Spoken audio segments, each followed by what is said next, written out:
اگر آپ نے ابھی تک ہمارا چینل سبسکرائب نہیں کیا تو ابھی سبسکرائب کریں اور بیل آئیکن کو کلک کر کے ہماری لیٹسٹ ویڈیوز کے بارے میں اپڈیٹ۔ السلام علیکم، ہمارے چینل میں خوش آمدید۔ براس ڈرامے کا اگلے ایپیسوڈ کا پرومو آ چکا ہے، جس میں مینا جب رخصت ہو کے منصور کے گھر آ جاتی ہے، کرن کا رویہ دیکھتی ہے اور اس کی ماں کا بھی، تب اسے سارا کچھ پتہ چلنا شروع ہو جاتا ہے کہ زویا اس گھر سے خود نہیں نکلی تھی بلکہ اس کو یہاں سے نکالا گیا تھا۔ بات بات پہ اس کو تنگ کیا جاتا ہے، اس کو سکون سے رہنے ہی نہیں دیا جاتا۔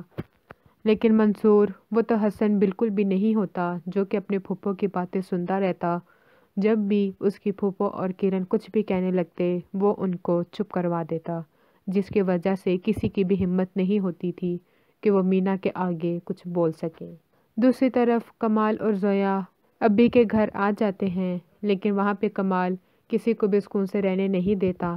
جہاں پہ بھی ابی اپنی بیٹیوں سے بات کرنے کی کوشش کرتا، وہ بیچ میں آ کے اپنی ٹانگ اڑانا شروع کر دیتا تھا، جس کی وجہ سے زویا سے سمجھاتی تھی کسی کی کوئی پرائیویسی ہوتی ہے، ہمیں ہر چیز کا خیال رکھنا چاہیے، تو آگے سے وہ یہی جتلانا شروع کر دیتا ہے کہ تمہارے ابی کو تو شکر گزار ہونا چاہیے، اگر ہم ان کا خیال نہ کرتے تو کوئی بھی ان کو منہ نہ لگاتا۔ لیکن زویا کچھ کر بھی نہیں سکتی تھی کیونکہ اسے ابی کی پرواہ ہوتی ہے، ورنہ وہ تو کب کا کمال کو چھوڑ کے واپس آ چکی ہوتی۔